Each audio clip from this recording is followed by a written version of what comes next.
Well, good evening, everyone. Welcome to the Cryptid Chronicles. This is your host, Ryan Edwards. I want to say hello to everyone here and everyone watching later. Tonight we have another special guest on. He was the same one as last week, Tex Wesson. People that caught the show last week, he's a great guy. He's had a lot of experiences, eyewitness accounts. He's had dogman sightings, possible Sasquatch phenomena occurring around him, and other paranormal events. So today I wanted to have him back on because our conversation last time was maybe a little too short for my thinking.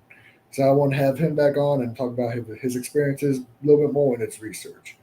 And for that, I do want to bring it up. Last week I did make the goal of trying to get 100 subscribers by the end of August, and I want to say thank you everyone that decided to subscribe past week because the last week's show we started off with around 60. Now we're at about 85 to almost 90. So I want to thank everyone for watching and everyone subscribing because that really does help us out. It really shows us that you guys appreciate what we're putting out there and appreciate our guests that were coming on because it's all about just getting the information out there and just having fun with this. So with that, I would like to welcome on our uh, again guest, Tex. Hey, Howdy, Tex. man.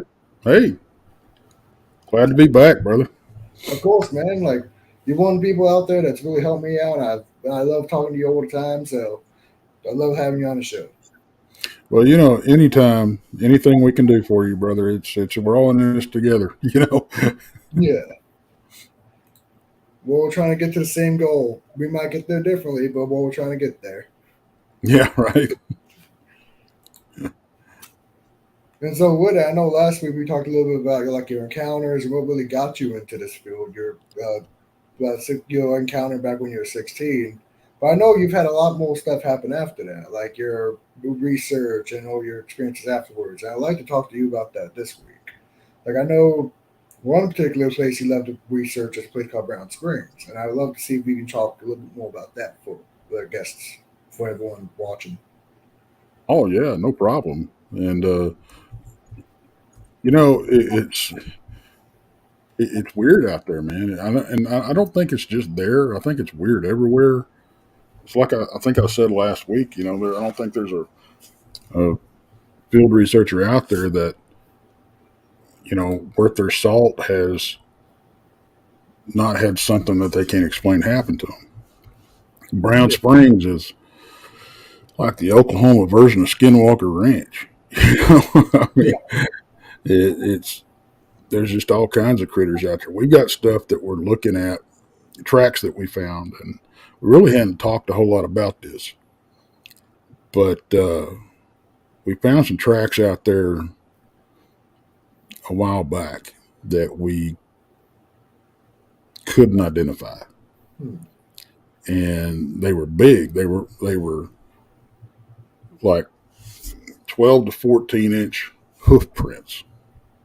Huh, Yeah, coming down off of a mound in up on the cemetery, and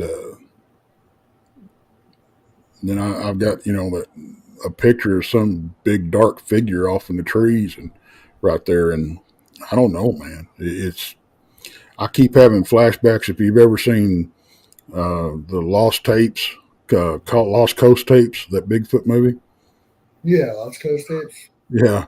At the end of it, that's that's kind of what I'm thinking. Oh crap, it's not Bigfoot, but Yeah, um, and what it like, just for people that's watching that might not know what Brown Springs is like I know it's up in Oklahoma, but like where is right. it in the history about it? Well, it's man, it's got a lot of history to it. It sits right on the Red River, right on the Oklahoma side of the Red River, right on 35, just down from Windstar Casino, the biggest casino in the world. Hmm. And it's it's people say Thackerville. I don't really know if it's in the city limits or not. I guess it is, but it's a wildlife preserve, and it's named it's the Love Love County, or was it Love County Wildlife Preserve? It's a Love Wildlife Preserve, but it's named after the fellow that owned the property years ago. Oh, wow. And there was a famous ferry crossing there that people used back in the 1800s. There's remnants of an old bridge that was there at one point.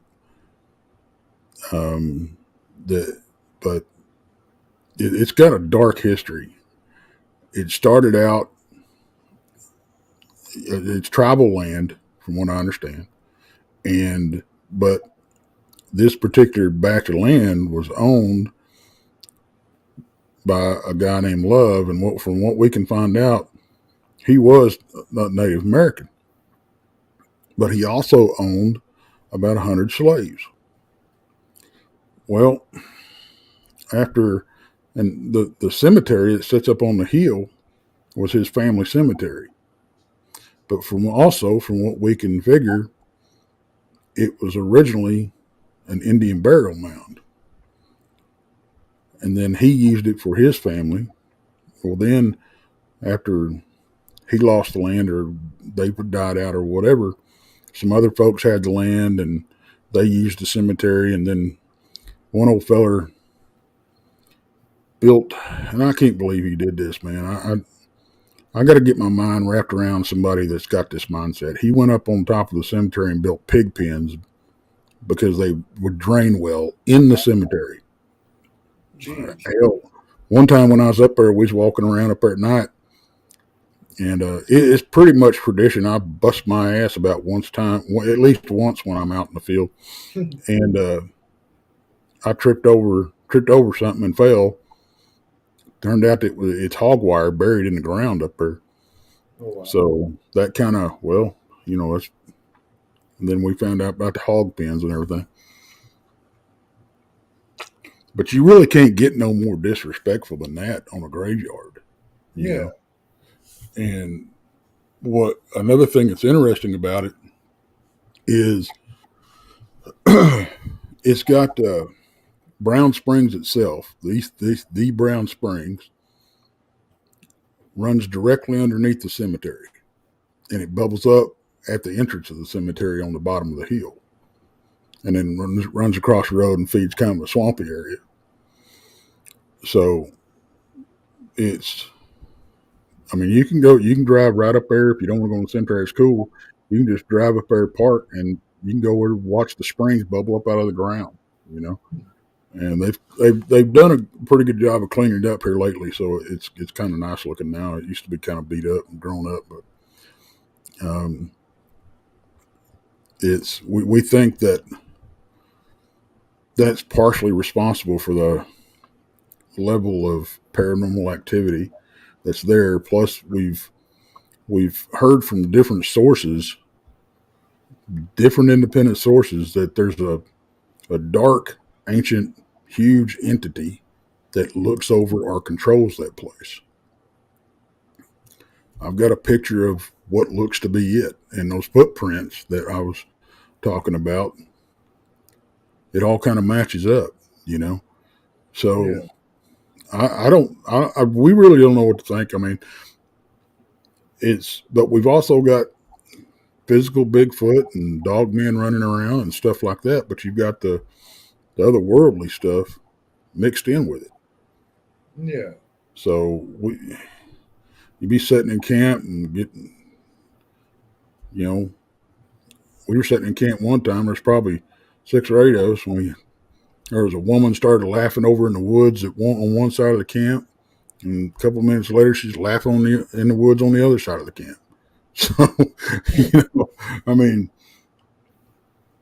something you don't want to mess with, because like that's the thing with that place is that there's all these little levels to it. You have like the stuff, but then you have like the more ancient stuff, because like with it, especially being a Native American ground, a lot of Native American places have more spiritual aspects to them, like the more ancient entities, like that one you talked about in Brown Springs. And a lot of people, like what you brought up before, with it being a spring there. I know there's like, I believe they call it the the stone tape theory, or like the water tape theory, that water brings in like power and Hmm. kind of a spiritual level to it, and especially with springs. And I know there's also a lot of limestone up in Oklahoma, Right. and supposedly limestone helps with paranormal or like supernatural entities, with them being able to like have more power, I guess maybe from like the ground or maybe from the earth itself. Yeah. And And then, and then on top of that, you've got ley lines that intersect right there. yeah, So it's the perfect storm. I mean, it really is. With the bloody history, the bad mojo in there in the place, the Fort Worth Dallas Mafia used it as a body dump back in the 40s or 50s, and I mean we filmed a documentary out there. 2 weeks after we did that, there was a body found just right down the river. So, you know, there's been bodies found in barrels and just a bunch of funky stuff going on. We got surrounded by tribal police and sheriff's deputies out there one night, and they were hunting. They were trying to hunt down a coven of witches that was out there sacrificing chickens, and they were making sure we weren't part of that. And I got talking to them, and they told me that two of their officers had Bigfoot sightings in that area. wow, So, it's not just the stuff that you know we catch down there. The stuff has been validated, and it's just I don't know, man. It's just a whole mix of stuff. And the problem is, like I've had encounters and multiple encounters down there with what I hope was just critters, but I can't say that it was. There's only three sightings that I've had down there that I can comfortably say that they were the physical Bigfoot. hmm, That was my first sighting that he jumped up out of a wheat field and broad daylight, and then another sighting where I've caught him on with my binoculars in broad daylight, and then one nighttime sighting where he ran up beside my truck in camp. So wow, that's but all the other stuff that we've seen, the glowing red eyes 8 foot off the ground, and the disembodied growls and voices, and now we've gotten I've gotten rocks thrown at me, pebbles thrown at me a lot, you know. But I think a lot of times that's the juveniles just playing, you like, know. just like messing with you. It's like Yeah, yeah, they're just it's like the bored, monkey killing a dog. bored kids. Yeah, But last time I was out there, the last night, I was laying in my tent about 1:30 in the morning, and I woke up because I thought I heard one of the guys walking around my tent. I thought he was going to go take a leak. I'm thinking, don't take a leak out here beside my tent. And then, because I was camped on gravel, and the next thing I know, I have a cot, and then I put an air mattress on the cot, so I'm jacked up pretty high off the ground, and I had my cot and stuff shoved over in the corner of my tent, so my head was right by the tent, right by the wall of the tent, and I get right beside my head, and I'm thinking, okay, you start going through your head when stuff like that happens, what it could be, and because there's a lot of stuff out there that could do that, a deer, a hog, or big cats out there, and now yeah, we bear sightings out there, or it could be a dadgum squat or a dog man even. So yeah. you really don't know when you can't see it. And I'm going through my head with all this, and my next thought was, well, crap, my pistol's in my truck. So I just reached over and grabbed my phone. And you got to remember, guys, I've been doing this out there since 2017, and for a lot of years, I was just doing it by myself out there. But so I'm kind of used to this stuff happening, and I try not to panic. That's the one thing I've kind of taught myself not to do. Don't be so reactionary. And I'll tell you why that comes into play here in a little bit. But so I just grabbed my phone, I hit record, and I turned over and went back to sleep. Well, after listening to the recording afterwards, there's wood knocks all down through the bottom, as you can hear. So I don't know. Was it a Bigfoot? Hell, I don't know. Yeah. Could have been. And that's a really good standpoint to come from too, because there's a lot of researchers and people that do this research that they hear a twig break in the woods. Oh, it's Sasquatch. Oh, it's this. Oh, Yeah, it's that. But you have to have that kind of skeptical mindset. We're like, hey, if I didn't see it, if I only heard it, you can never say for sure what it is. right. Especially in Brown Springs, because there's a whole menagerie stuff up there. It could be. Yeah, because that little visit that the tribal police paid us that night, that's when we found out that we may have even bigger cats than cougars running around. We may have some tigers running around because that old Tiger King boy, his original place was about 40 miles away. Well, then it got shut down, and somebody else took it over, and he moved it. Well, where he moved it was about a mile or two from where we usually camp, Oh wow. and Ooh. the and then he got shut down, and there was like 17 cats that were unaccounted for. Well, they told us that they recommend that you carry a sidearm down there. You can't carry a long gun, and unless you got a hunting license, but they recommend you carry a sidearm down there because they've had tiger sightings.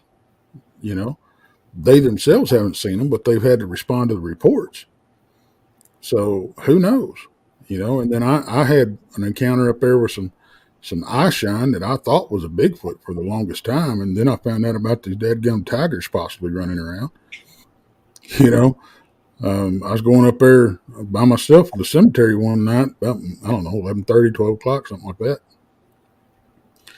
And I got up to the top of the cemetery, and I had a low pin light with me, and I shined over my back in the trees because I had heard some growling up in on the trail going up. In fact, you can hear me on audio. I've got it on the channel that you hear me go, oh, well, I had a little growl over here to my left, I think it was. I said, that was kind of weird. It had a little purr to it. And this was before I knew anything about freaking tigers coming up there, right? So I thought, well, maybe it's it could be a cougar or a panther or whatever.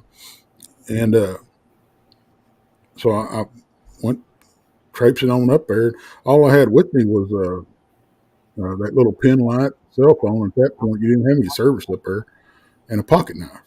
Hell, I just walking around in the woods. I wasn't worried about it. I've been doing that all my life. And anyway, I get up to the top of the cemetery, and I shine that little pin light, which didn't put off hardly anything, just shined enough of the ground where hopefully didn't trip over nothing or step on a snake. But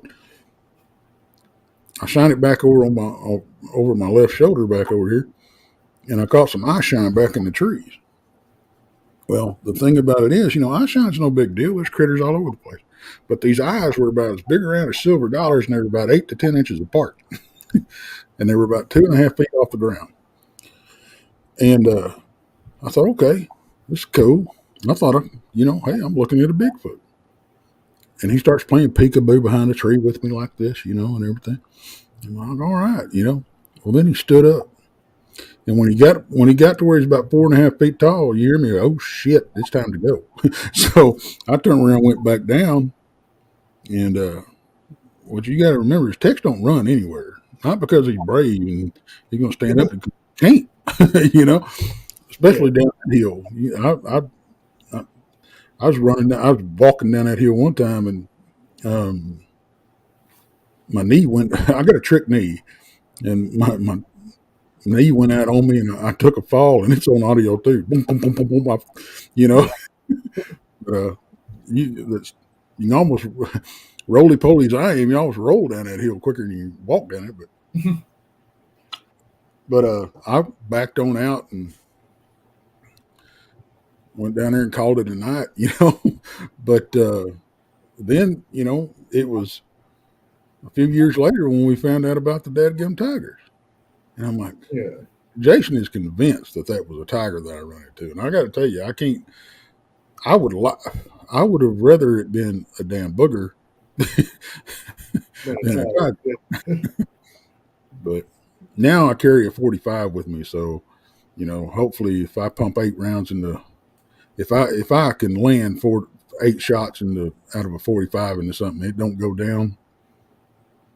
Well, you know, but I for years I didn't buy my pistol until last year. I just carried a big old Bowie knife with me. I I Because didn't. until we find out about tigers, like, oh, okay, I'm not going to fight a tiger with a knife. Well, it was that, and the dadgum pigs are so bad down there Yeah. that we started having coming up to camp and everything, and they would get, I mean, right on the edge of camp, and I'm like, pigs can get ornery, man. And I was talking to my wife about it and everything. I said, I'm thinking about buying me a pistol, take out there with me. I didn't have nothing but long guns at the time. And instead of paying, whatever it is for an out of state license, every year, well, hell, I can just buy me a pistol, and not worry about it. Yeah. So I went down, I got me a 45, and it's a big old gun. It doubles as a boat anchor, and but yeah, she's not a fan of handguns at all, and I was really surprised when she was like, "Well, yeah, I think you ought to go ahead and get you one." So, Yeah, it's good to have one out there just in case, because mm-hmm. like people don't realize, especially when they're not from the South, how angry like wild pigs can be. Those things can Oh yeah, kill someone if they want to, especially if it's oh yeah, yeah. I got a buddy of mine that went hand to hand with one, and he carries the scars to prove it. So, you yeah, know, he didn't have nothing on him but a knife at that point, and it came out of nowhere and rushed him. But it, yeah, they can get on me. I raised pigs back when uh when I was in high school, and even domesticated pigs, if you want to call them that, you still got to be protective about them. If you get a mama and you get around them babies, man, yeah, you know, the gloves come off. Then she gets nervous or gets upset, the kid says Katie bar to the door because I still don't think a lot of people realize that pigs will eat anything. They don't care what it is. yeah, And they will not only kill you, but they will eat you. yeah. If you get down, if a group of pigs get you down, you're done. So, Yeah, because like people have like the idea of like pigs as like, oh, this big old mhm. sausages on legs that just walk around. You're like, wait, no, like these things are pure muscle. That's Yeah. why do you think we get so much meat off of them? Because they're just pure muscle. And like when a pig hits you, it's like a wall hitting you. Oh Even a yeah. Yep.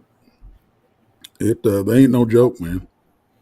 And then you throw in everything else you got wandering around there. You know, we've had the wasn't the last time we was out there. One of the well, we was out there filming a documentary, and one of the guys out there was headed up to the store, and he saw a black bear out there. So, and then we had some hunters come down. Now this is kind of funny. We had some hunters. We were camped about 4 miles back from the cemetery, and we had some bow hunters come in, and they said, "What?" They walked into our camp, and they're like, "Hey, we got some cameras set up down here, and we're just having to check them because we got to come down here every week and replace the batteries." And that's another thing out there. Your electronic equipment, Yeah. goes haywire, and that was kind of funny. And we at that point we didn't really tell them about Bigfoot or anything like that. And they had they started telling us that they had caught a bear on one of their trail cams. Oh, So they're out there, they're getting down in this neck of the woods. So And like that's the funny thing too, like especially places like that, like with the tribal police out there, they have a lot of reports like bears and even tigers. But Yeah. how often do these sightings occur? Like not Right. so common. So what about something that's even probably even more intelligent than a tiger or Oh yeah. a bear hiding out there? It just shows you how much stuff can just be hidden out there. Yeah. Yeah. The pig problem was so bad, is so bad out there. We rolled up there one time. It was me and uh, Gary Spikes Jr. and Senior, and we rolled up out there, and there was the biologist that works for the wildlife department out there. He was out there on a bobcat fixing where the hogs had tore up just acres and acres of field. I mean, it was so bad he had to fix it with a bobcat. So I mean, they're tearing that place up out there, and there's a Yeah, lot of them, and it you don't hardly get a night go by you don't hear them hollering and you know running around and squalling and everything else. So, and they, like I said, they'll come right up into your camp. They don't care. You yeah. know. And if you think about it too, like with all those pigs out there, shows you there's a lot of prey on them before anything Mm-hmm. else. Like you got, Yes, sir. if you got bears and tigers, they'll take down. And what about like with even like the dog man Sasquatch? That's a whole Yep. lot of meat out there, a whole lot of calories for them to feed on. Yep. And this kind of helps prove that that's a really likely area for these creatures to live in. You know, Yeah, and I think they have. There's so much cover out there, and it's so thick out there that, and they can go both sides of the river. They don't have to stay right there in that wildlife refuge. They got all this. When we've noticed that when it rains a lot and the river comes up where they can't cross it, they I think it's like a lot of wild animals. They can tell when the weather's fixing to get bad and stuff like that. yeah.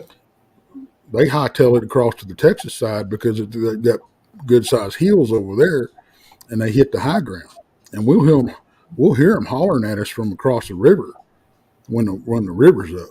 But you won't hardly see no activity over on the Oklahoma side. We have noticed that, Oh wow. And but that they'll damn sure holler at you from the Texas side. yeah, but that shows like very intelligent behavior of just a regular natural animal, which is kind of the funny thing I love finding in like people that do research into like Bigfoot, Dogman, all these creatures, primarily Sasquatch. There is natural behavior with these creatures.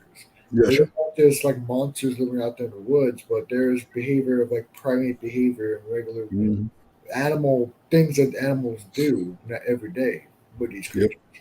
It just kind of proves that most likely these are just regular natural creatures that live out there. Yeah, there's definitely some, physical creatures out there, like I said, but there's a whole lot of bad mojo and hoodoo going on out there too, and you got haints Yeah, all over the place. But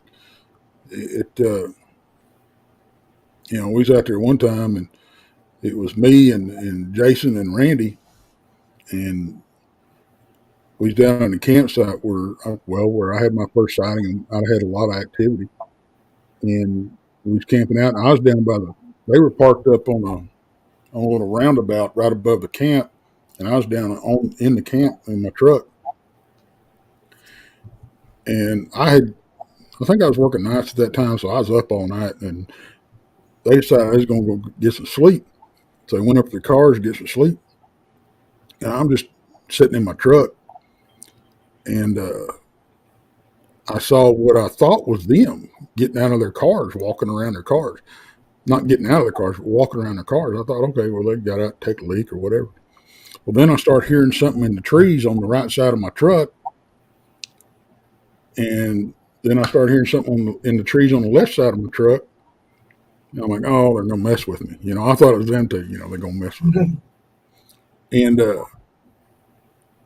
well, then they kind of walked. They both whatever it was walked off. Well, I got out of my truck. I go stoke up the fire a little bit and set. I want to sit around just sit around the fire and see if they'll come back or whatever.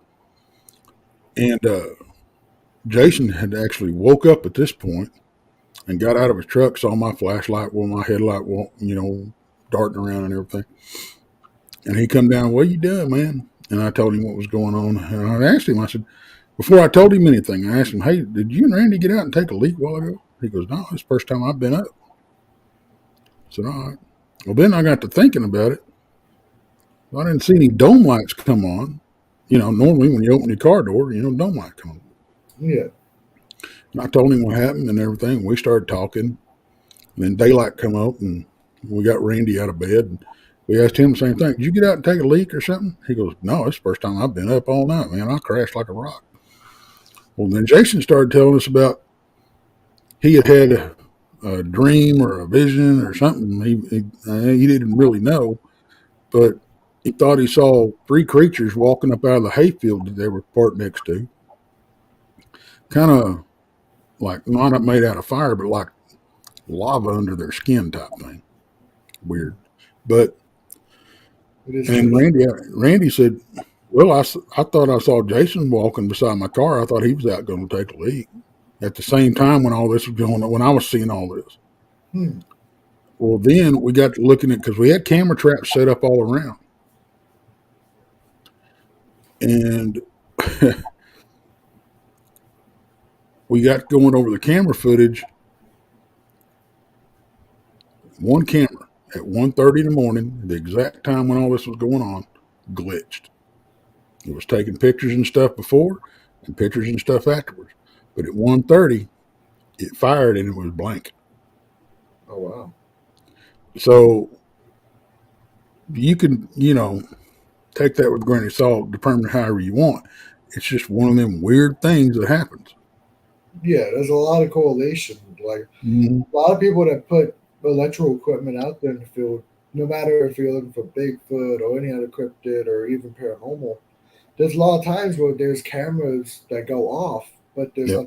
nothing in the frame. And these are only supposed to take pictures when there's movement. And it makes you Right. wonder, okay, that's weird.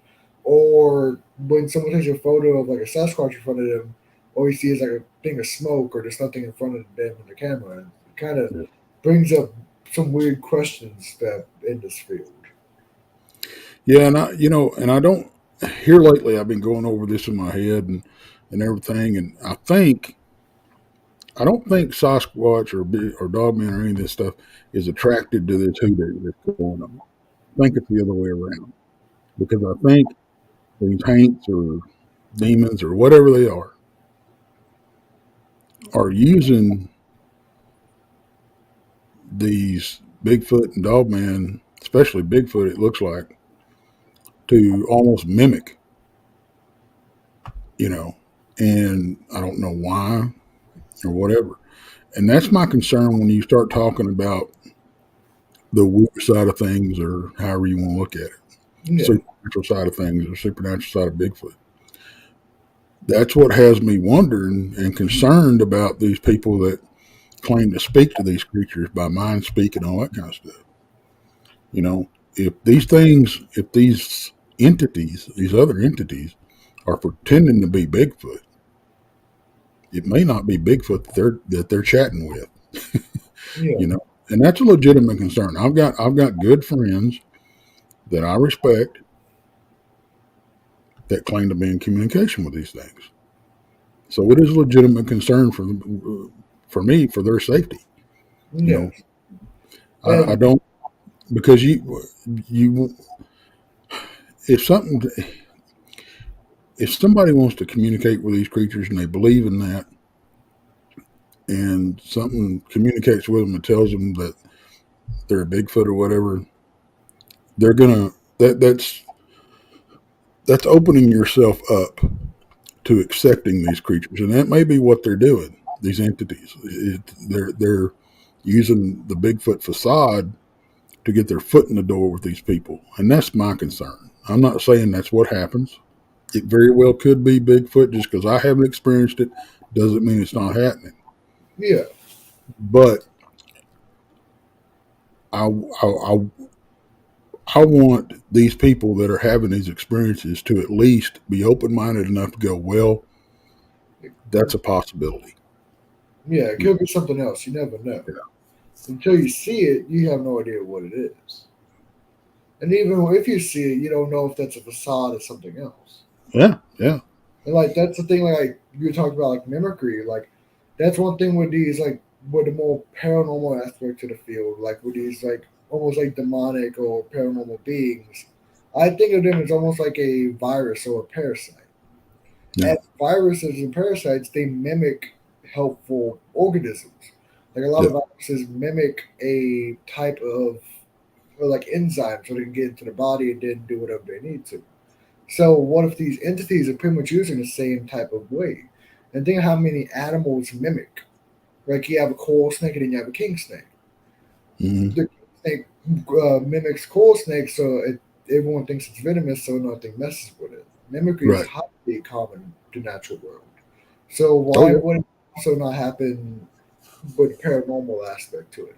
And even like with Bigfoot, people say Bigfoot can mimic voices or mimic bird Hmm. noises, animal sounds, which makes sense because mimicry is just so common. And it Yeah. kind of shows you kind of the natural way of, even though it's paranormal, it has a lot of natural significance to it. And I've seen this happen twice with because it tickles me that you'll talk to these people and they go, "Well, I know every sound out in the woods." No, you don't. No, you don't. I've got. We were. I was at a chili cook off one time, and we was all camped out, and we started hearing a cell phone go off in the woods. Well, there's a lot of people out there drinking, so we said, "Well, crap, maybe somebody." We hollered out, nobody to answer us. So we was gonna go looking to see, make sure somebody hadn't passed out in the woods or whatever. Yeah, And what we found was that the headgum mockingbird was imitating the cell phone.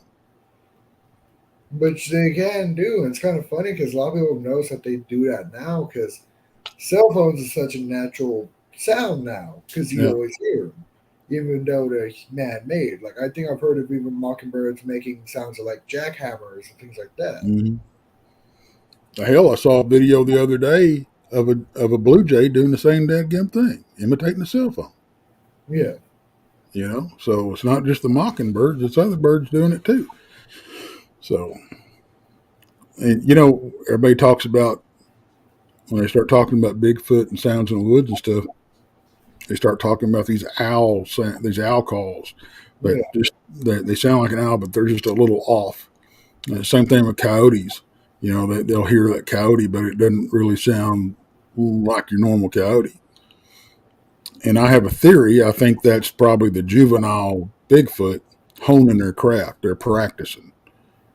Because I think that the grown-ups have probably they're probably so good at it you can't tell unless you're looking at the frequencies on a you know where you can tell the difference in the frequencies on a scope.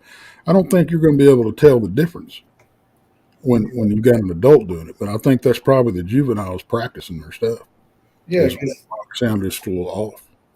Because like think about if this kind of brings up the question like if they are human or if they're not human. But if they are, maybe let's just say very closely related to us, Mm-hmm. think of how many different sounds and voices we can do with our own larynx, our own Oh vocal. yeah, And if their vocal cords are any similar to ours, mimicry could be just a thing in their back pocket they can just always do. Like there's some people that are so good at making bird sounds that you couldn't even tell if it's a person or not.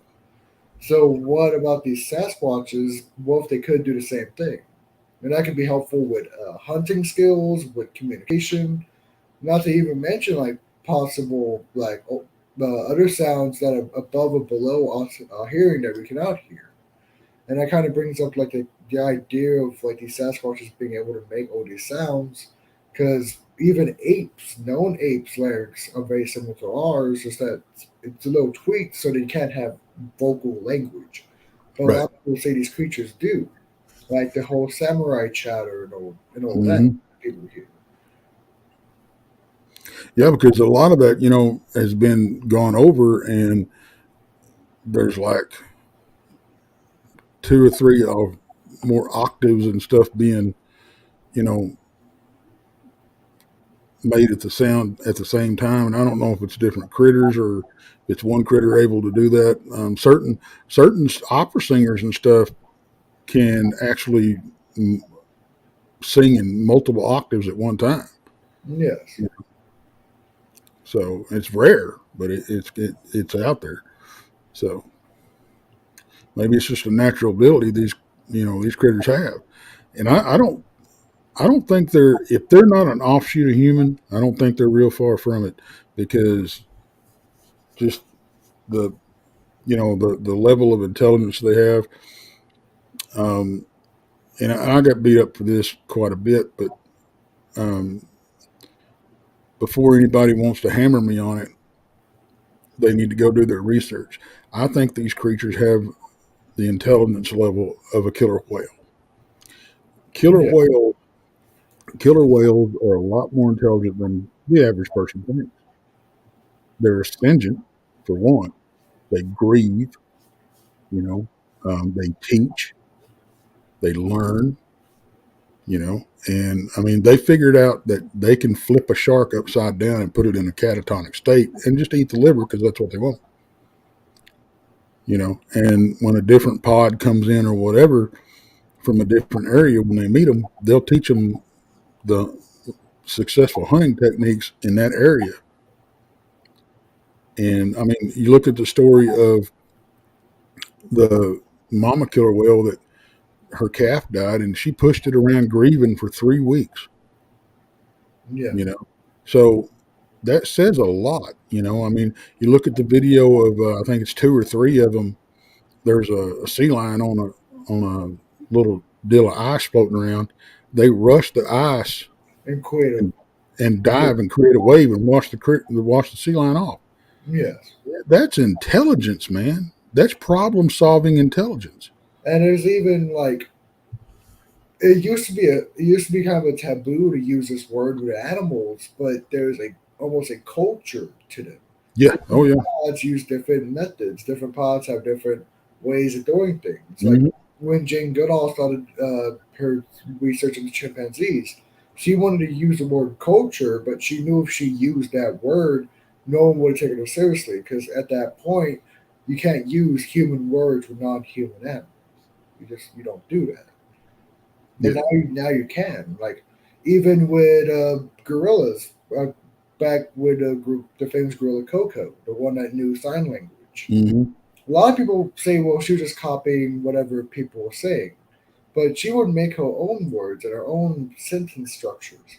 Like I remember one story with Coco, she had a kitten and her cat died, and she would literally sign, "Sad cat gone, sad." So she Right. is literally demonstrating her emotions. So even though these creatures, these animals don't have a language, they have this sentience, this intelligence, this emotional thing that it's even beyond some children, human children. Yeah. Yeah.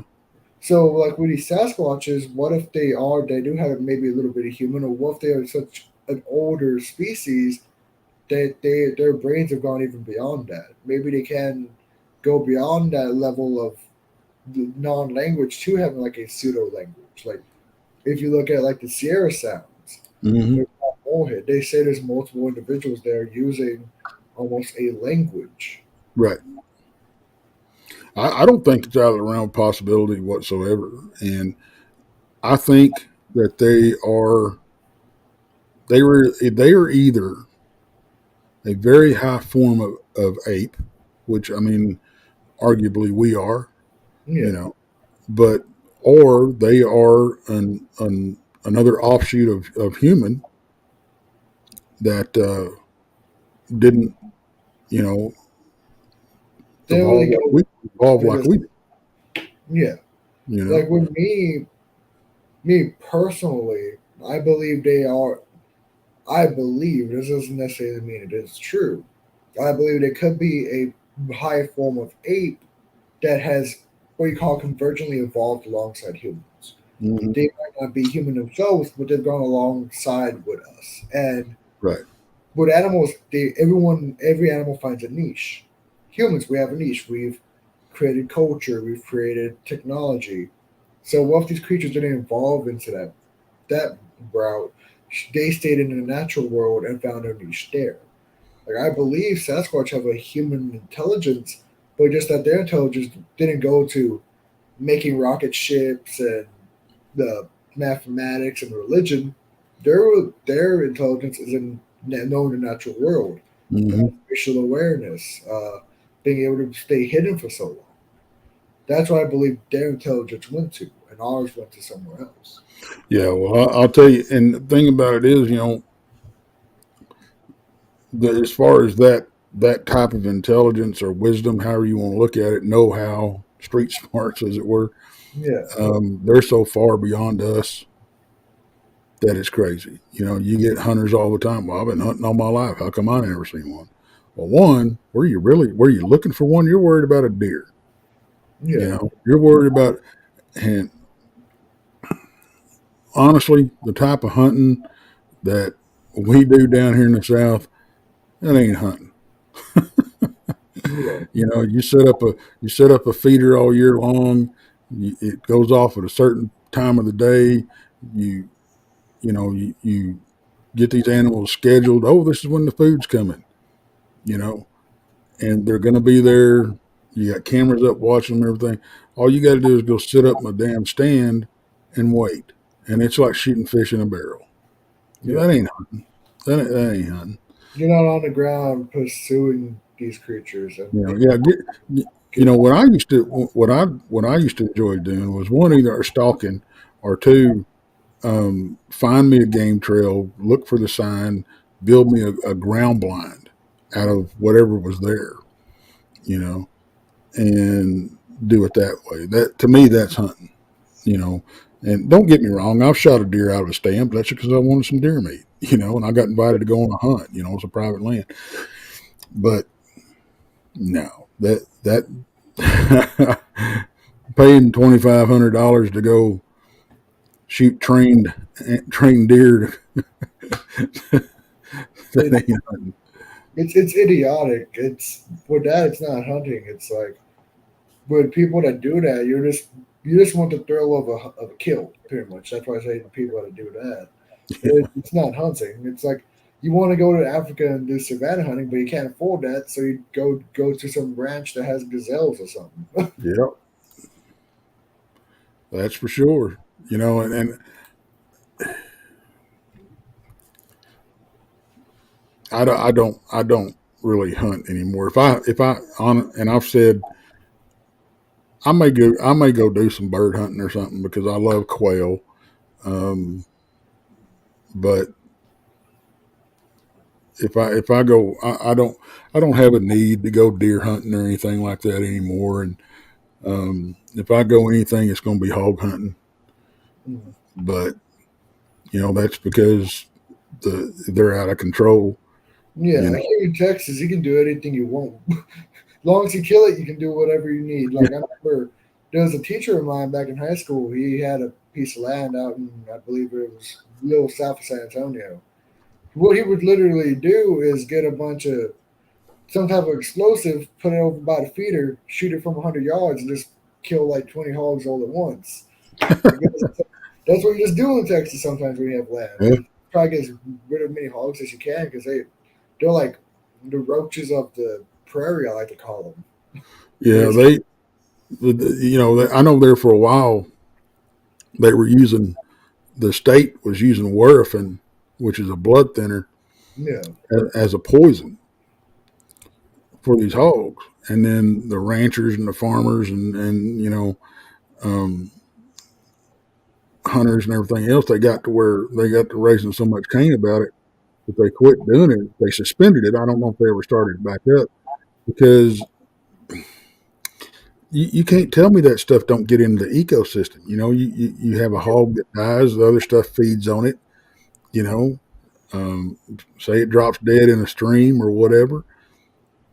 But and even the hunters, the way you could tell if one had been poisoned was when you went to dress him out, his fat layer had turned turquoise. mm, and that was one of the side effects from warfarin. But last time I heard, they had suspended that practice. Thankfully, I don't like that at all. Putting poison out anywhere, I don't. I'm not an advocate of that all Yeah, whatsoever. because nature is very good at moving nutrients, and if there is any poison in there, it's going to get moved in the environment as well. And Right. that's something a lot of people just don't understand. The environment's it's in a cycle, it's in a circle. It Hmm. get moved around, and if there's poison put anywhere in that circle, it's going to sooner or later be put everywhere in the circle, even if it's at a Yep. bad spot. Yep. Well, it's like when they hunted out all the wolves and stuff, and then they figured out, oh, that's a problem. Yeah, They had to reintroduce them. So, in fact, the red wolf they reintroduced to New Mexico, they didn't realize how far south they had gotten, and they're being spotted down in Oklahoma and stuff too. yeah, So, in fact, I was up in Rio Dosa, and they had released them up in northern New Mexico, from what I was told, and people had started seeing them down in Rio Dosa and stuff down in southern side of it. And they're like, no, they hadn't moved that far. Yes, they have. yeah, And black bears the same way.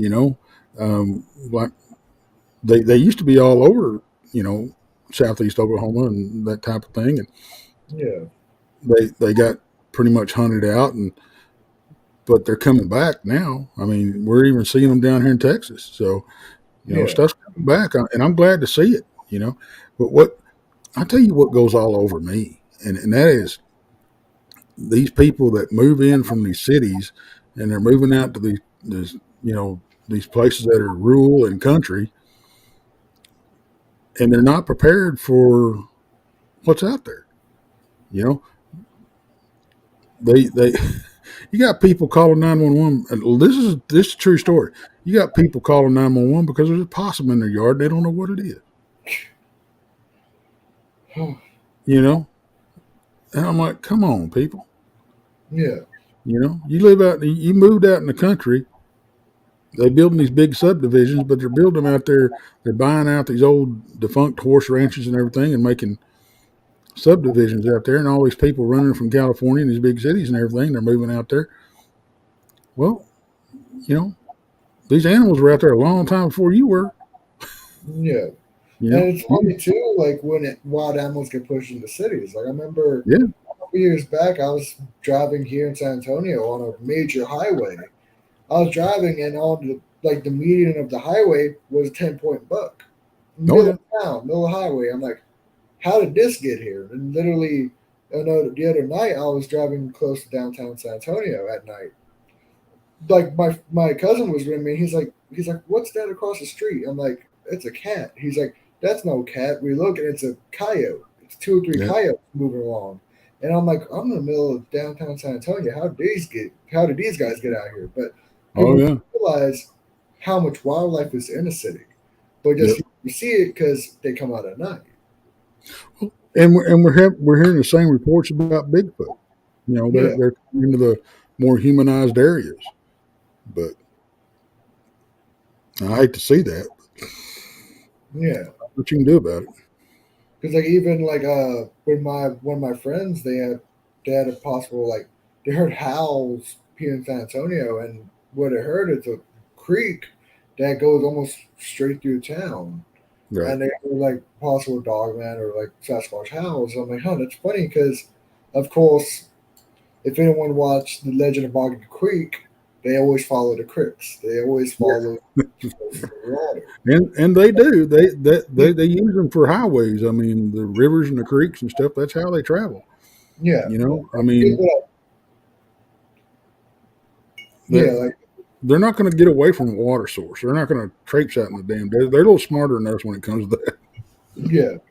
That's the thing too. Like for the longest time in human history, all highways were natural waterways. Like even still, Hmm. today, like how much stuff is built along the Mississippi River.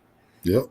But we got into regular highways. These creatures, all the, they still use the creeks as and rivers and waterways.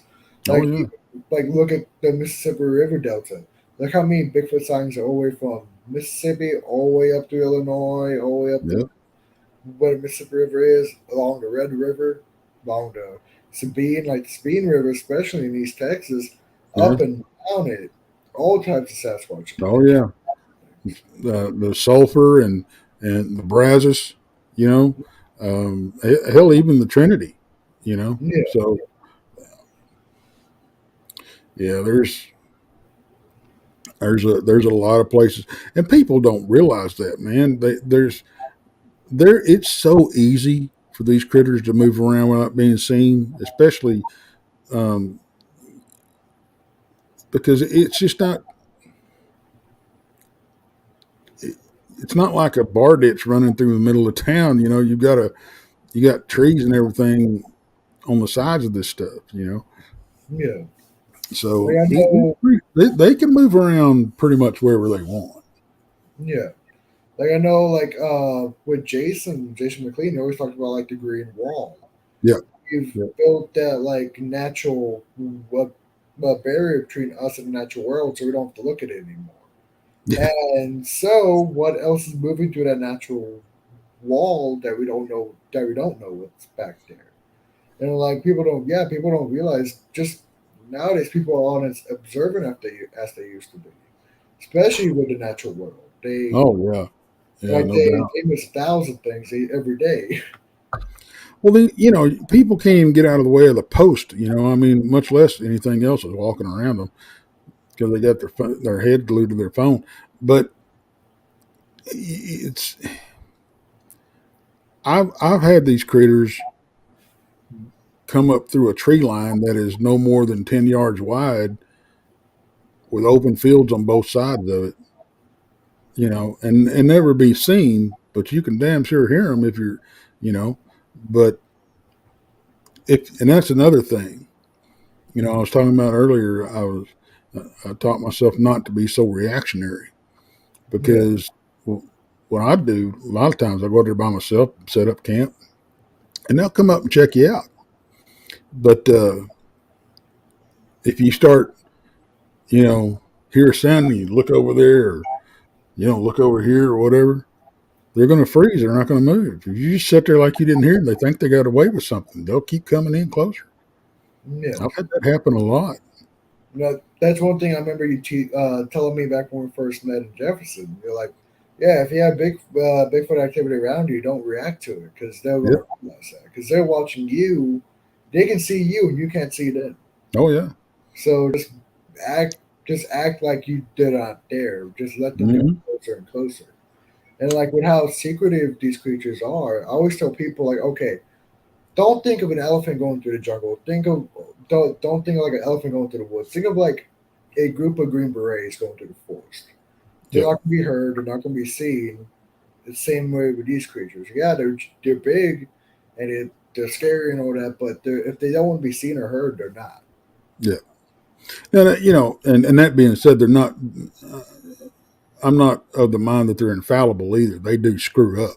Like Yeah, that first sighting I seen, I think he screwed up because he was hiding out there in that wheat field, and he thought nobody could see him. He knew we were there, but I mean, we drove up in our truck, but there was a tree line between us and him, and he was hiding down there in that wheat field. And I think that he thought nobody could see him, and he just took off.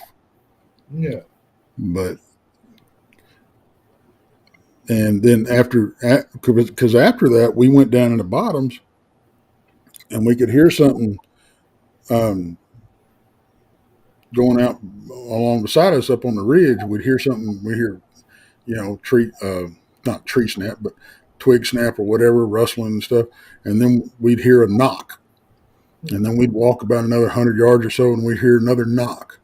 And I think there was a family group in front of us and he was ushering them in front of us so we wouldn't walk up on them. I think that's what was happening. yeah. And that's just the thing too. Like always have to listen. You always have to have the observational skills because I always say to people like how lucky people are just to get a sighting because it's like if you don't look at the exact second, you could have missed the Sasquatch or any Right. kind of cryptid. Like it's a timing game a lot. Like if you look at the right second, you might see it. If you don't, it's going to realize when you're not looking, it's going to move out of the way. I mean, that's just like how animals work. If it doesn't want to be seen, they're not going to be seen. Right. Yeah. It can get pretty crazy out there. I mean, whether it's the paranormal stuff going on or the critters walking around, it doesn't matter.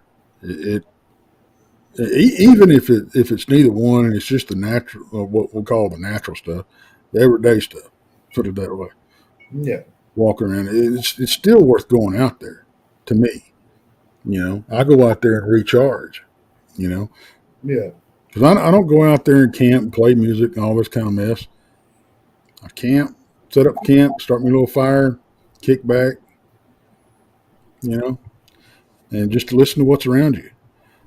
And I can't tell you how many people I've talked to that told me they don't like going camping. I'm like, well, why don't you go camping? Well, it's too quiet. What do you mean it's too quiet? There's all kinds of stuff going on. Well, I don't like listening to all that stuff. I go out there and put my earbuds in. Well, you're missing everything. it's like, then why are you going camping in the first place? Like you don't belong. Exactly. You don't Why belong do you at. even bother going out? Just stay at the house. Yeah. Now, that's the thing that like it always gets me, like especially when you're probably able to go camping and all that. Like you hear them from a mile away just because of music, and you're like, okay, Yep. why? Like you're scaring off everything in the woods, or everything's just gonna go hunker down. You might as well just start your fire in the grill on the back porch and Yeah, do the same thing. But yeah, I don't get it. I've always loved camping and being out in the woods. It's because the stuff that and not just these critters, the stuff that will come up to your camp and investigate and everything. Armadillos are they're funny little critters, man. But they make a racket. They sound like a tank coming through the damn trees. But possums come up. And everything. But one thing that we've found out that is weird, man, and we ain't figured this out yet. And we had another research group confirm it. They were having the same issues. And this is down there in Brown Springs, or on the Red River and stuff. Is they'll set out bait, for Bigfoot or what they hope is a Bigfoot coming in to get it. And it's not that everything will eat it before maybe a Bigfoot gets a hold of it. It's nothing's touching it, absolutely nothing, which is weird. yeah, Yeah, that doesn't really happen because even known species will go grab something. right. Raccoons. I mean, they're famous for raiding the camp. Possum come up if there's free food, they're going to get it. Yeah, And we use aromatic stuff. But yeah, we've done that 2 or 3 times and absolutely nothing touched it. hmm. Nothing. And we I don't know what's going on. I don't know if they. I wish I had an answer. It's one of them things like we were talking about. You walk in there and you come away with 30 more questions than you went in there with. Yeah. Like it could be maybe like maybe do they smell the human smell? But even then, with known You don't species, care. yeah, when you go set out bait, a raccoon will grab it or whatever. Yep. So that's kind of a weird phenomena. That's just peculiar. Yeah, and I gotta think that it has something to do with these critters being around. You Yeah, know, that's the only thing I can figure. I mean, I've honestly, it's always been an issue keeping stuff out of stuff. A damn raccoon, he'll open up your ice chest and raid your damn ice chest. yeah, Or if you're fishing, you got live bait, he'll reach in there and snatch up your bait and raid your bait bucket and stuff. But get into your catfish bait, all that kind of stuff. And I just it's weird in this area down here. It's the exact opposite, and I don't understand it. It's got to have something to do with these yeah, critters being in the area. yeah. One thing I can come up with. And that's But of course, now we got to be prepared that we're going to draw bears in the area, up in the camp, So and that would not be a happy sight. Like, mm-mm.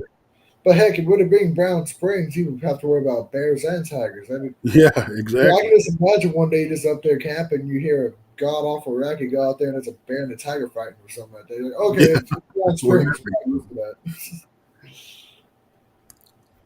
Yeah, it was. I don't, and we go out there and most of the time, and we may not get anything as far as Bigfoot, as far as evidence or whatever, but the other wildlife, to me, that's just as I'm happy with that as I am anything else. If I go out Yeah, there and I don't see or hear Bigfoot, I'm okay with that. yeah. You know, Yeah, and a lot of people that I've heard this a lot. Well, why ain't you carrying a camera? I don't want to carry a camera. I mean, I'm not.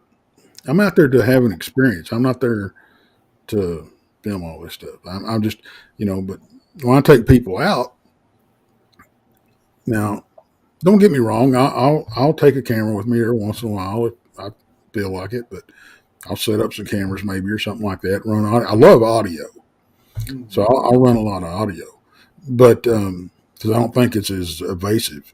But um, when I take people out, you know, they've got they're running their cameras and everything, and that's great.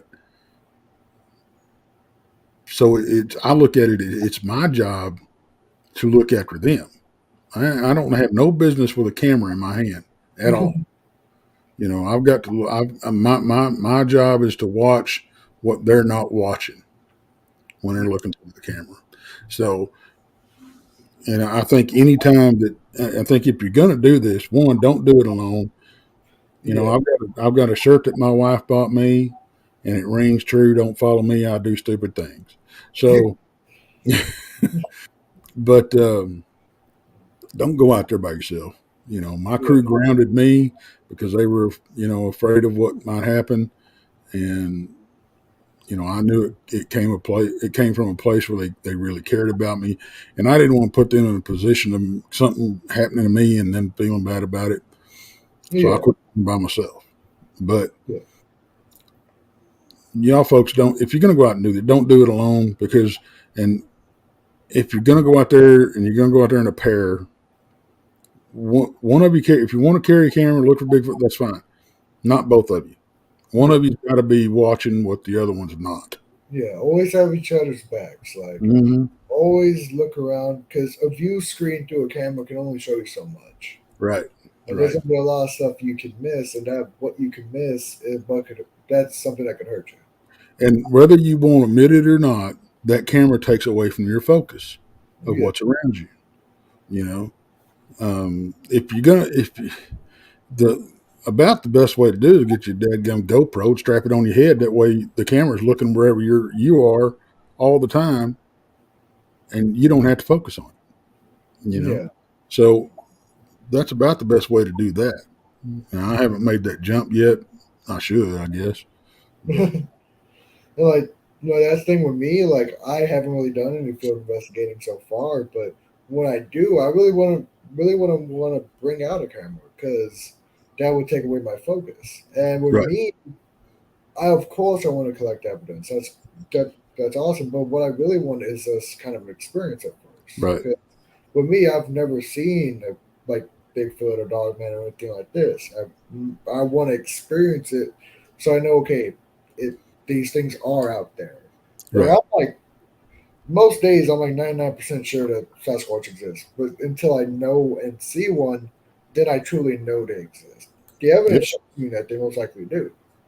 But yep. if you see one, it's a totally different experience. I give people a hard time when they start, and sometimes they think I'm serious, and I'm really not. I'm just joshing them. But people say that, well, I don't know if they exist. I haven't seen one. Blah blah blah. I said, "What, you call me a liar?" you know. And, Yeah, well, no. I said, no, I'm not serious about it. I'm like, no, I get it. I yeah, believe me, I get it because seeing's believing.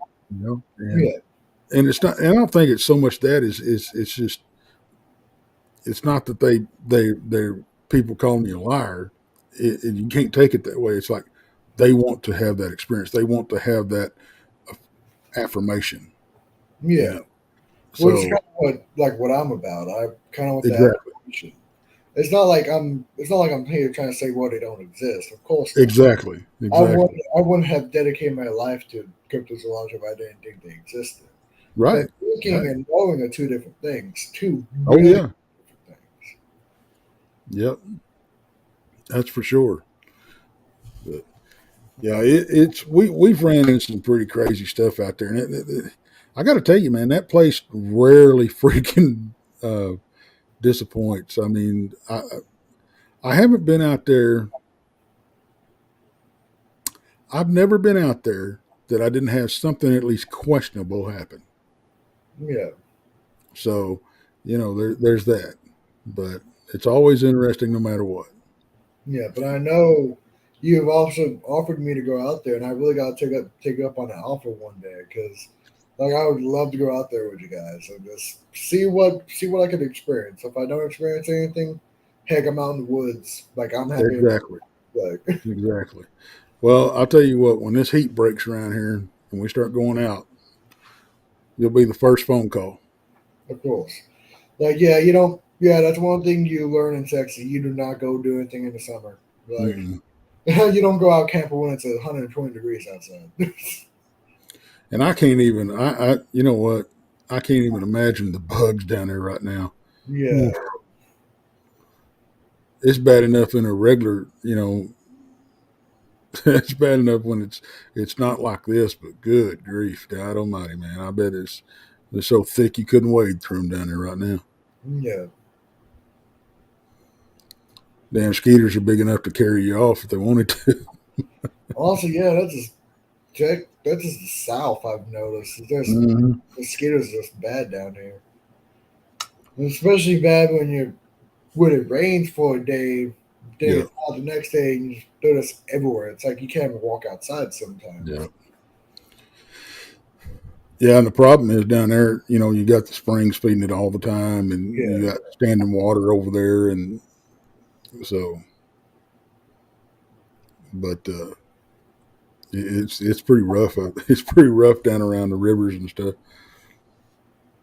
yeah, And I'll tell you what, I've been going down a river in a boat, and during the summer or even the spring, and it's just almost unbearable beating the bugs off. It's just like you're going through a cloud of them. It's just yeah. insane.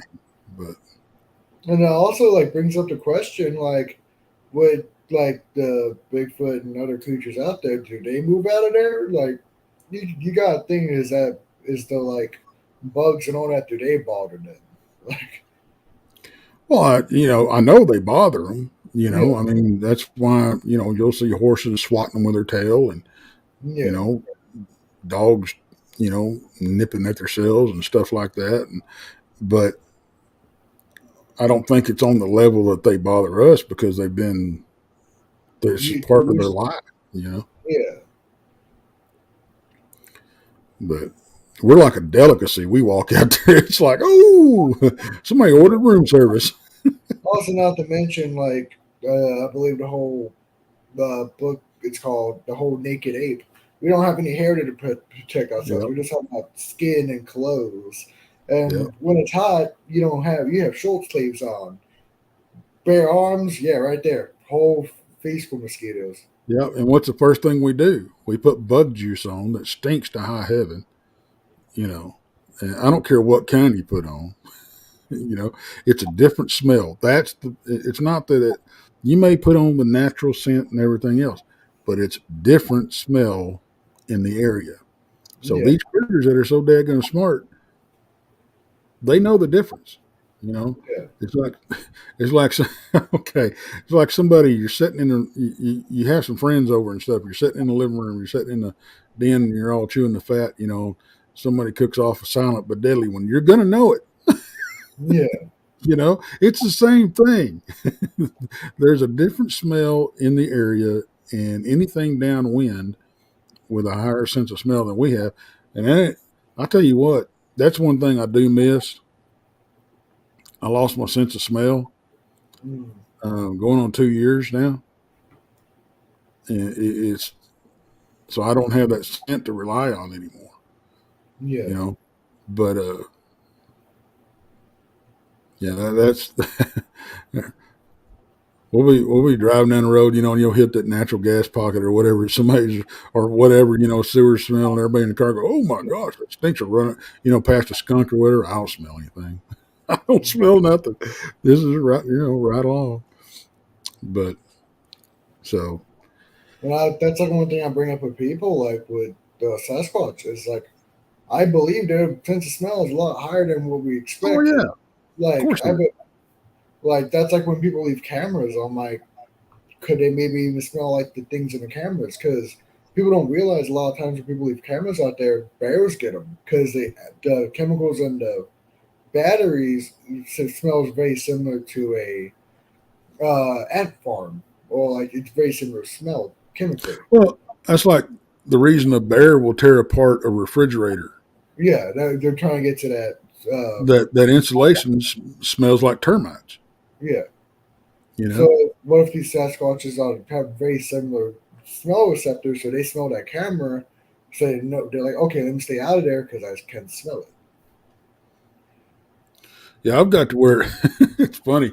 Um, I've got to where hand sanitizer, cologne, perfume, anything like that, room deodorizer, anything like that, it all smells the same. Mm. It has one scent, and it doesn't smell like it's supposed to. They don't all smell like hand sanitizer. They don't all smell like something else. It's some kind of smell that I've developed since I've lost my sense of smell, but they all smell the same to me. I can't tell the difference between them. The only thing I can do is tell the difference of the intensity. Yeah. Um, Now, for some reason, I can smell fish, um, and every once in a while, I'll get all giddy. I got all happy the other day at work because I actually got a whiff of diesel, and I got Oh, happy. I was like, "Oh wow, I smell the diesel." yeah. But what's really weird is it doesn't matter where I'm at. I could be in a store, I could be in a hospital. It doesn't matter, and I'll randomly get a whiff of dog crap. Hmm. I don't. It'll come and then it's gone. But it's almost a welcome thing because it's I'm smelling something different. Yeah. You know. Well, I bet with you not being able to smell it, I bet your wife isn't happy with that. She's like, "Hey, Tex, put on some deodorant." You're like, "I can't smell it. I'm sorry." Well, and that's a bad part about it though. Yeah.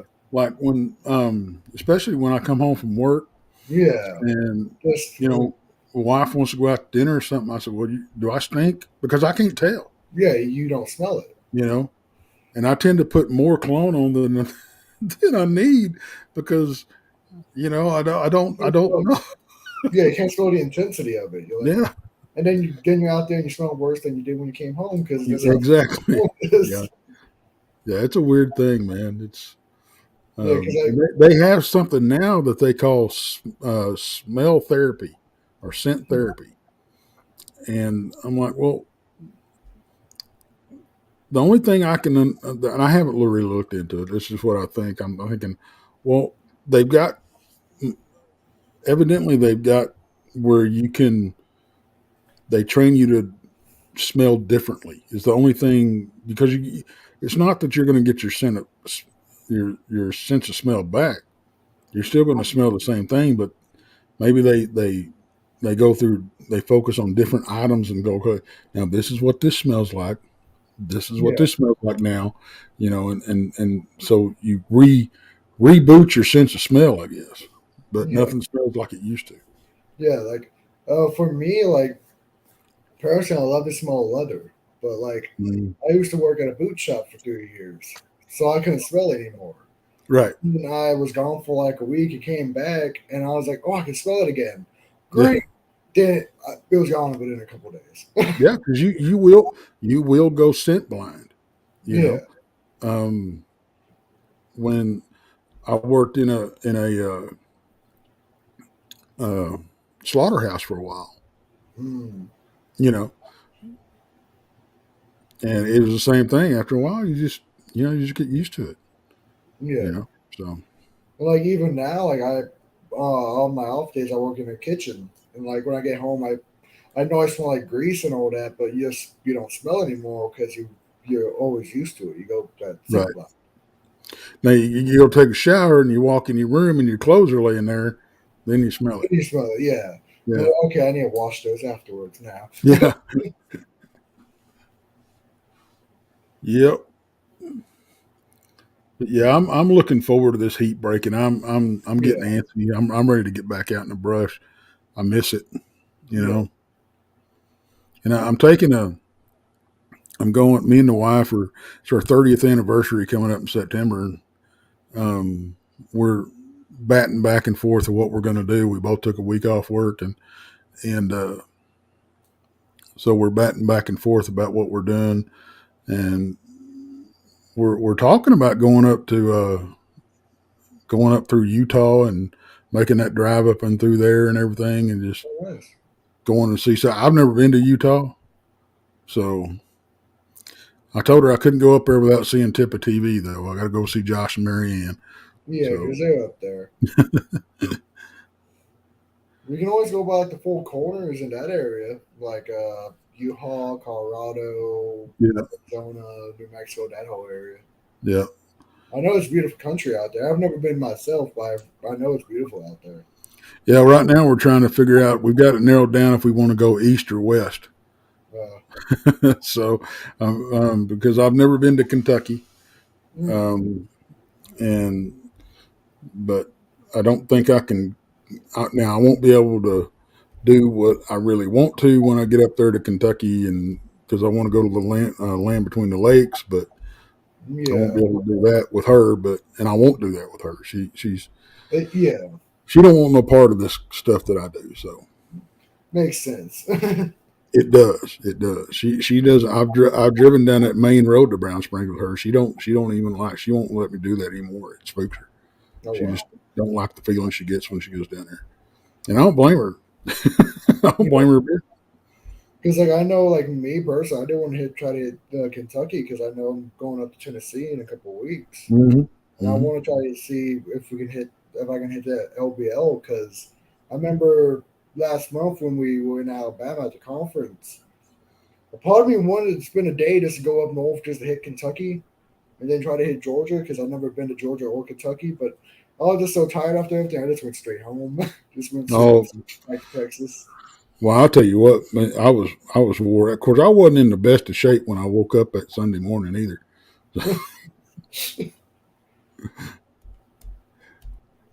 Yeah, We I remember that Saturday night. Like I remember you guys were out.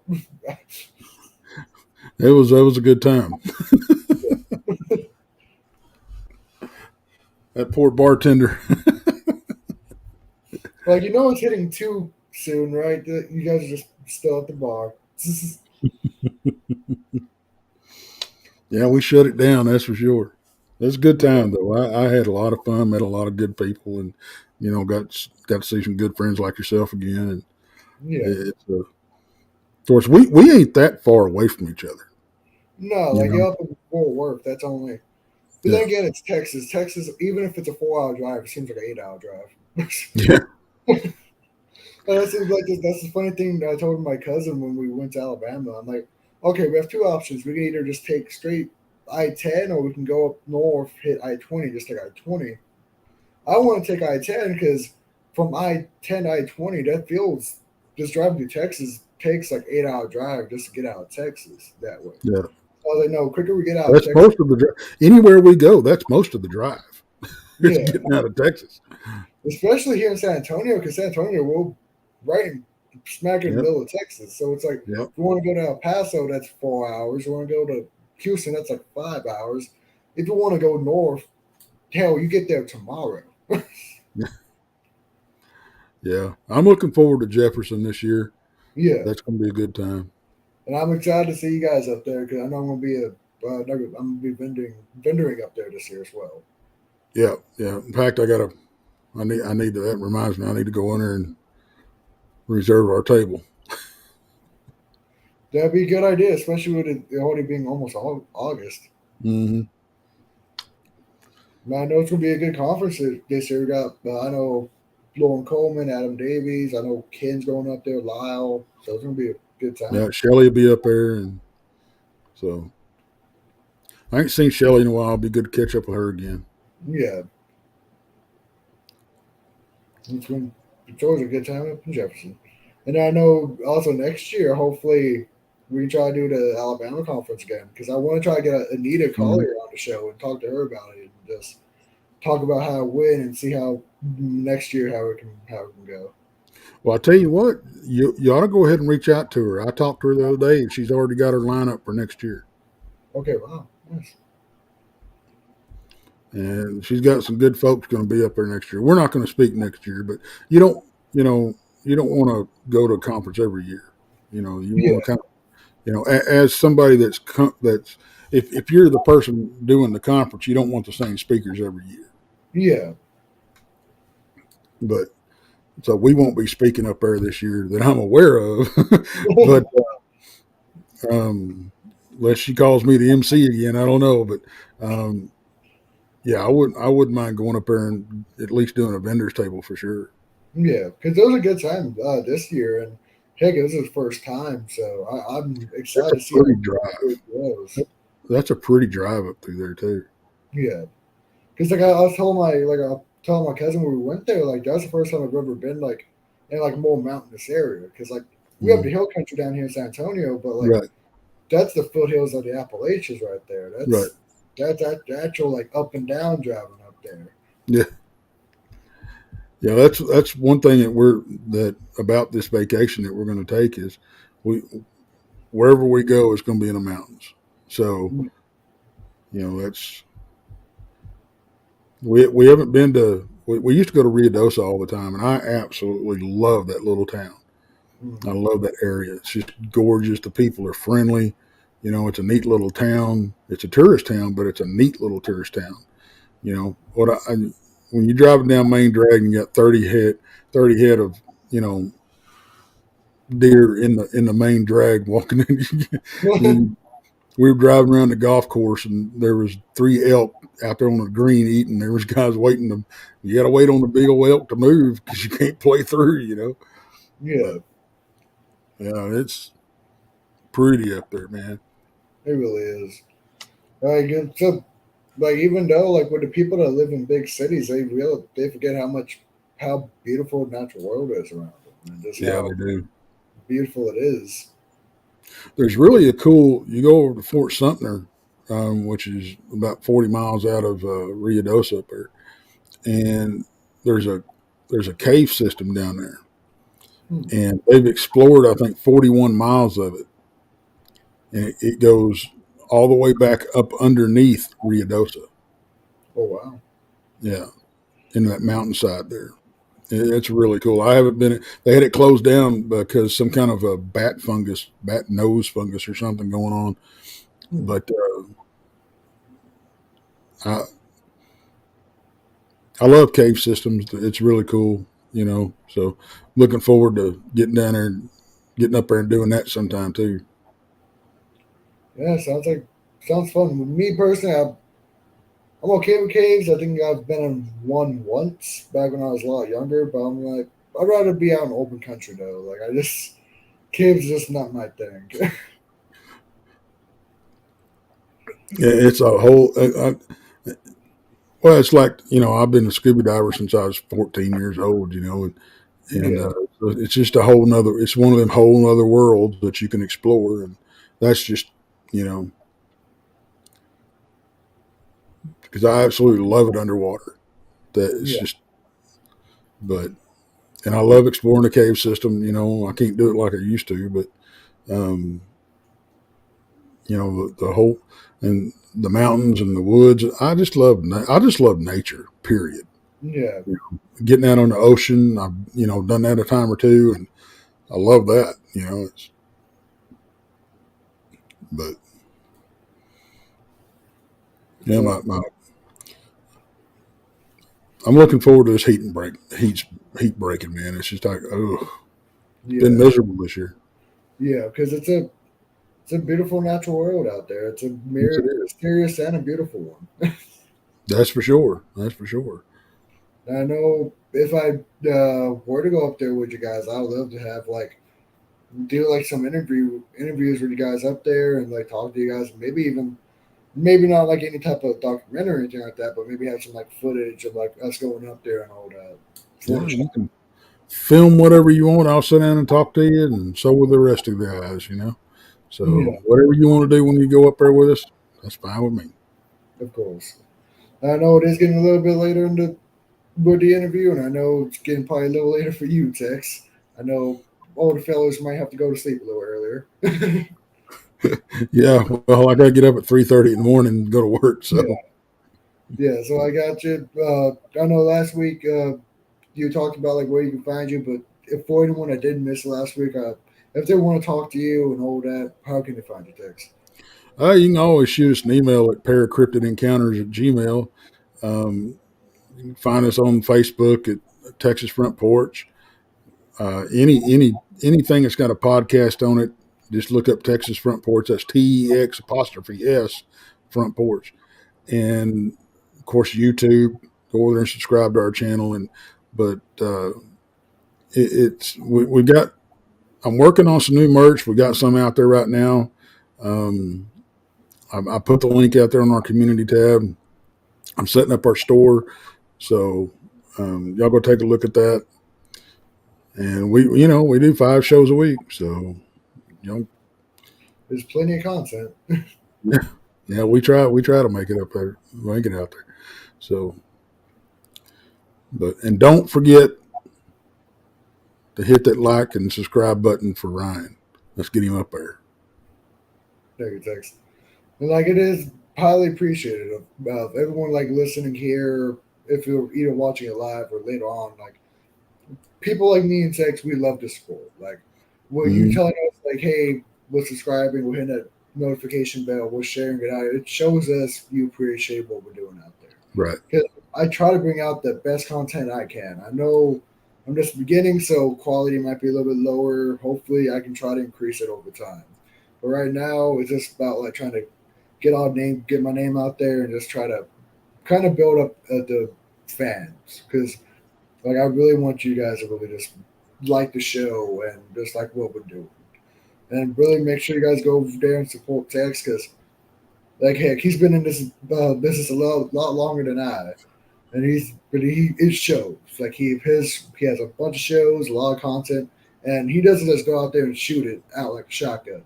It might seem like that, but it's quality work. It's not just a bunch of stuff out on the page. It's quality. It's good. So make sure you guys go out there and support him. appreciate that, brother. Really do. Of course, Tex. Well, good night, everyone. It was nice having you guys here. And go like, subscribe, share it, go support Tex, and thank you, everyone. Good night.